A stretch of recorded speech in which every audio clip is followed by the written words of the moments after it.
Shikues të televizionit Klan, ju përshëndes, këto janë lajmet e orës 12, do të njihemi bashkë me zhvillimet më kryesore të deri tanishme.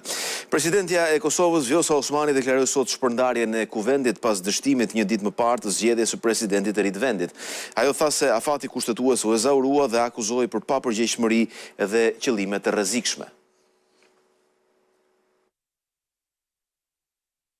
Presidentja e Kosovës Vjosa Osmani ka nxjerrë dekretin për shpërndarjen e kuvendit dhe vendi shkon në zgjedhje të reja. Sipas Osmanit, ky vendim vjen pas dështimit të deputetëve të kuvendit për të zgjedhur presidentin. Natyrisht që qytetarët nuk kanë dashur zgjedhje, këtë situatë e ka krijuar dështimi i kuvendit për ta kryer detyrën e tyre kushtetuese. Dështimi për të zgjedhur presidentin e ri sipas saj nuk ishte rastësor. Ky dështim nuk ishte as rastësor, as i pamenduar, por përkundrazi, shumë mirë i kalkuluar dhe i ideuar, për fat të keq. Presidentja ka quajtur papërgjegjësi që kuvendi nuk ka arritur të zgjedhë presidentin e ri, derisa ka thënë se situatën e sollën njerëz me qëllime të rrezikshme. Askush nuk do duhej të dëshironte një cikël tjetër politik, sidomos në këtë moment kur vendi ka nevojë për stabilitet. Por këtu e sollën vendin njerëz të papërgjegjshëm e me qëllime të rrezikshme. Presidentja ka komentuar edhe kërkesën për interpretim dhe për t'i pezulluar afatet kushtetuese për zgjedhjen e presidentit në gjykatën kushtetuese të kryeparlamentares Albulena Haxhiu. Kushtetuta nuk funksionon me logjikën e komoditetit politik. Ajo funksionon me logjikën e përgjegjësisë institucionale. Dhe asnjë kërkesë për masë të përkohshme në gjykatën kushtetuese nuk e pezullon automatikisht rrjedhjen e afatit kushtetues. Vetëm një vendim i gjykatës do të mund ta bënte një gjë të tillë.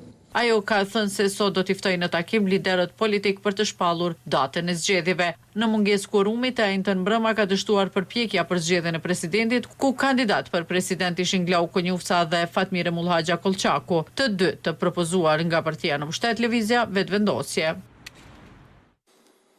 Për më tepër detaje do të kemi tani një komunikim të drejtë për drejtë nga Prishtina me gazetaren Blerta Dalloshi Berisha. Blerta, së pari a ka patur reagime lidhur me këtë vendim të presidentes Osmani?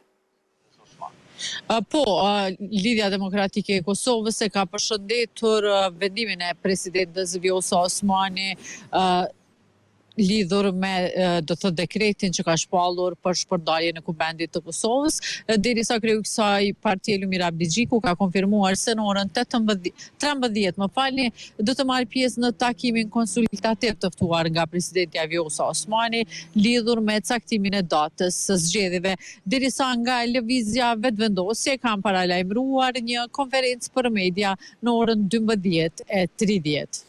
Pra, Blerta, kemi rreth orës 13 një nisje, le të themi, të konsultimeve për presidentin e ri. Cilat parti do të marrin pjesë në to? Po, presidentja Vjosa Osmani ka ftuar të gjitha partitë, për krerët e partive parlamentare që të marrin pjesë në takime duke nisur nga ora 13 për të parë se cila është data më e përshtatshme për ta për shpalljen e zgjedhjeve të reja në vend, pasi që ka shpërndarë kuvendin. Deri më tash do të thotë sigurisht mbetet në pikpyetje nëse lëvizja Vetvendosje do të marrë pjesë në këtë takim dhe kjo do të kuptohet tek në konferencën e cila pritet të mbahet në orën 12:30. Besoj që partitë tjera do të marrin pjesë, ndonse ende me që po ndodhin gjërat shumë shpejt, nuk është se i kemi marrë konfirmimet e të gjitha partive politike. Ndërkaq, Blerta, sa pritet të zgjas e gjithë kjo telenovel, le të themi, dhe kur pritet të ketë një reagim nga ana e gjykatës kushtetuese?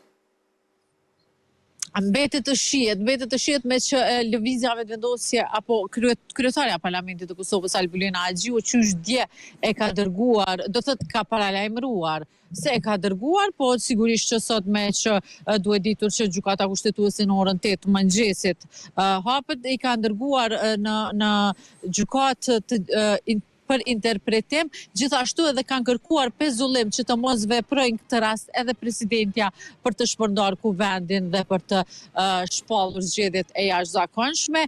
Gjykata kushtetuese i ka 48 orë nëse do që të pezulloj çdo veprim nga institucionet përkatëse, ende nuk ka ndonjë veprim, ndërsa për interpretim siç ka kërkuar lëvizja vetëvendosje, atëherë ka afat deri në 6 javë. Në anën tjetër, ka gjos që edhe dekreti i presidentës të dërgohet në kushtetuese, mbetet të shihet në orën 12:30 në konferencën e lëvizjes vetëvendosje, do t'i kemi më të qarta edhe veprimet e kësaj partie. Mirë, të falenderoj Blerta për të gjitha këto detaje. Kthehemi në vend me informacionet tona, kështu zëvendës kryeministri Albana Koqiu dhe 6 ministrat e rinj që morën një ditë më parë votbesimin e parlamentit u betuan sot përpara presidentit të Republikës Bajram Begaj. 4 nga ministrat, Ferit Hoxha te Ministria e Jashtme, Enea Karakaçi te Ministria e Infrastrukturës dhe Energjisë dhe Ermal Nufi te Ministria e Mbrojtjes, po ashtu Eriona Ismaili si ministre për marrëdhëniet me parlamentin, do të ulen për herë të parë në kariket ministrore, ndërsa Besfort Lamallari nga ministër drejtësie, nga sot do të drejtojë Ministrinë e Brendshme në vend të Albana Koqiut dhe Toni Kokut, që do të jetë ministri i ri i drejtësisë, i cili deri sot mbante pozicionin e ministrit për marrëdhëniet me parlamentin. Pas betimit, 6 ministra dhe zëvendës kryeministra do të marrin prej ditës së sotme zyrtarisht detyrat e tyre.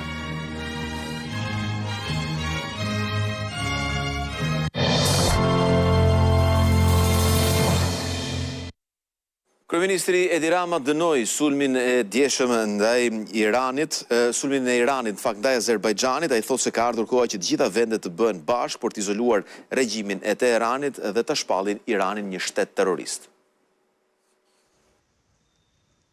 Kryeministri Edi Rama ka dënuar me ashpërsi sulmet që sipas tij Irani ka ndërmarrë ndaj infrastrukturës civile të Azerbajxhanit. Përmes një reagimi në rrjetet sociale, kreu i qeverisë shqiptare thotë se Shqipëria qëndron në krah të Azerbajxhanit dhe popullit të tij. Çdo përpjekje e regjimit të ligë në Teheran për të terrorizuar popullsinë civile ose për të destabilizuar vende fqinj një paqedashëse me qëllimin që t'i provokojë ato kundërpërgjigjes plotësisht të justifikuar të Shteteve të Bashkuara dhe Izraelit ndaj Republikës Khomeiniste, jo vetëm që duhet të dënohet me qartësinë më të madhe, por duhet shërbejë edhe si një arsye tjetër për ta izoluar plotësisht atë regjim në çdo mënyrë të mundshme nga çdo pjesë e mundshme e botës. Jo vetëm kaq, por kreu i qeverisë shqiptare thotë se ka ardhur koha që të gjitha vendet ta shpallin Iranin, një shtet terrorist. Kur infrastruktura civile e vendeve të tjera vihet në shenjestër dhe kufit sovran shkelen, vija ndarse midis agresionit dhe terrorizmit zhduket. Pikërisht për këtë arsye ka ardhur koha që të gjitha shtetet dhe institucionet që besojnë në stabilitet, në rendin ndërkombëtar të bazuar në rregulla dhe në bashkëtesën paqësore, jo thjesht të distancohen nga një regjim që në mënyrë të përsëritur eksporton dhunë dhe frikë përtej kufive të tij, por të bien dakord për atë që ai në të vërtetë është, një shtet terrorist. Rama thekson se ata që zgjedhin rrugën e dhunës duhet të përballen me unitetin gjithnjë më të madh të atyre që zgjedhin paqen.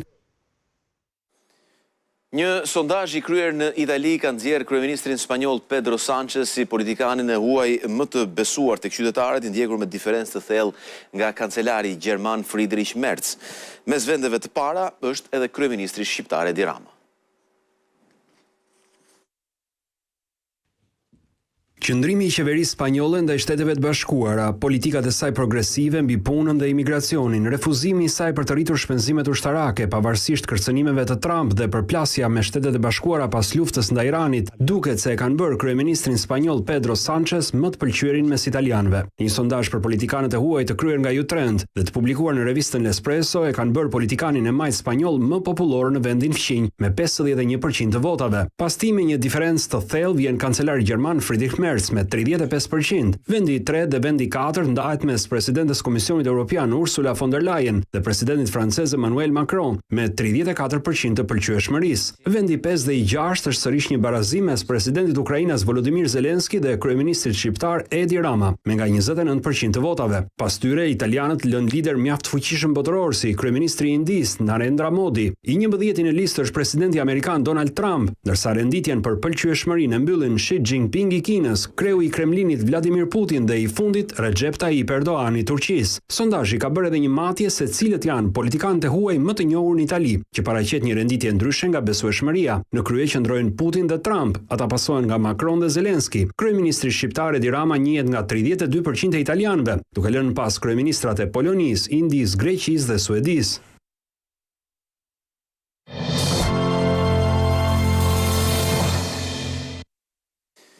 Forcimi i dollarit në tregjet ndërkombëtare po reflektohet edhe në tregun valutor në Shqipëri.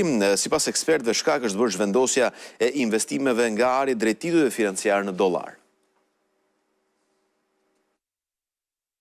Në tregjet ndërkombëtare, një pjesë e investitorëve kanë filluar të tërhiqen nga ari dhe të orientohen drejt titujve të borxhit dhe instrumenteve financiar në dollar. Kjo ka sjellë rritje të kërkesës për monedën amerikane, e cila po forcohet në raport me shumë valuta të tjera. Ky trend po ndihet edhe në tregun vendas, ku kursi i dollarit ka shfaqur një rikuperim pas një periudhe dobësimi. Mëngjesin e së njëjtës moneda amerikane u ble me 82.3 lek dhe u shit me 83.5 lek, duke shënuar një forcim me 1.5% që prej fillimit të muajit. Në rastet kur kemi një forcim të dollarit, kemi një interes të shtuar të investitorëve të investojnë në bono thesari dhe normat e interesit të këtyre bonove rriten. Kemi një rënje të interesit ndaj aseteve si arin, kapitali bëhet më fleksibël, kërkon të ketë një likuiditet të shtuar. Për ekonominë shqiptare, një dollar më i fortë ka ndikim të drejtë për drejtë, pasi një pjesë e madhe e importeve dhe tregtisë ndërkombëtare lidhet pikërisht me këtë monedë. Qeveria shqiptare ka depozita të konsiderueshme për sa i përket monedës së dollarit dhe patjetër që kjo është një plus për qeverinë shqiptare, po dhe për qytetarët në fund të ditës. Po nëse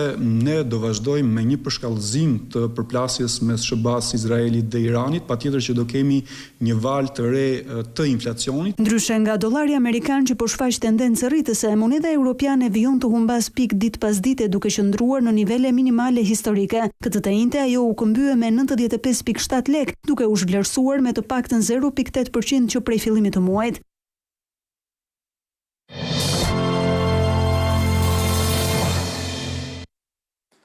Një raport i fundit i Eurostat vëren se Shqipëria ka rritjen më të madhe të numrit të net qëndrimeve të turistëve në Europë për 2025. Sipas të dhënave, muaji kur turistët kanë qëndruar më gjatë ka qenë gushti, ndërsa më pak në muajin e shkurtë. Shqipëria kryeson vendet europiane për rritjen më të shpejtë të net qëndrimeve në vitin 2025, i cili u mbyll me mbi 12 milion turist. Sipas të dhënave të publikuara nga Eurostat, në vend u regjistruan gjatë vitit të shkuar 9.7 milion net qëndrime, një rritje prej gati 30% krahasuar me 2024. Kjo është rritja më e lartë edhe se e Bashkimit Evropian, që e ka 2.2%. Turistët kanë shpenzuar më shumë net në strukturat akomoduese në vend gjatë muajve të verës, ku vetëm në gusht janë regjistruar mbi 2.2 milion dhe më pak në shkurt rreth 226.000. Peshën më të madhe e zënë të huajt me 36.4% dhe më pas vendasit me 14.5%. Ndërkohë shteti i dytë pas Shqipërisë me rritjen më të lartë të net qëndrimeve është Malta me 10.1%. Sa u përket vendeve të rajonit, Malizi ka shënuar një rënje me rreth 0.2%. 2025 nuk ka qenë pozitive edhe për vendet me traditë në turizëm si Kroacia dhe Greqia. Ndërsa sipas Eurostat, 2025 ishte një tjetër vit rekord për turizmin në Europë, me afërsisht 3.1 miliard net të kaluara në strukturat e akomodimit në të gjithë BE-n. Kjo tregon një rritje prej 2.2% ose 64.4 milion net më shumë se në vitin 2024. Turistët kanë kaluar më shumë net në Spanjë, Itali, Francë dhe Gjermani.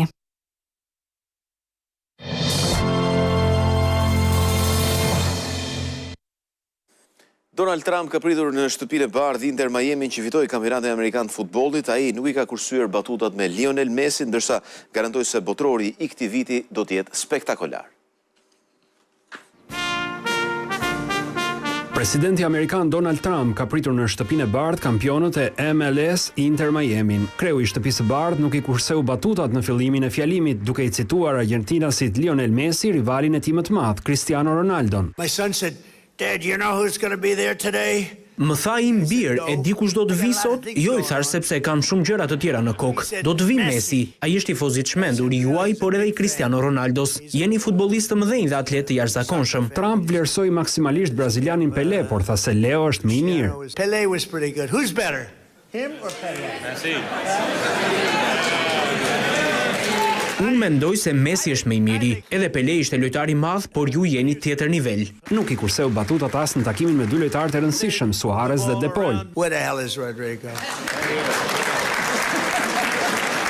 Kush dreqin është ky Rodrigo? A keni ndonjë lojtar që nuk duket bukur? Nuk më pëlqejnë burrat simpatik. Donald Trump foli gjithashtu për botrorin dhe tha se deri tani kërkesat për bileta janë rritur 2 fish në krahasim me edicionin e kaluar. Ai garantoi se do të jetë një shfaqje e jashtëzakonshme. Ishte ky dhe informacioni i fundit për këtë edicion lajmesh. Bashkë miru pafshim.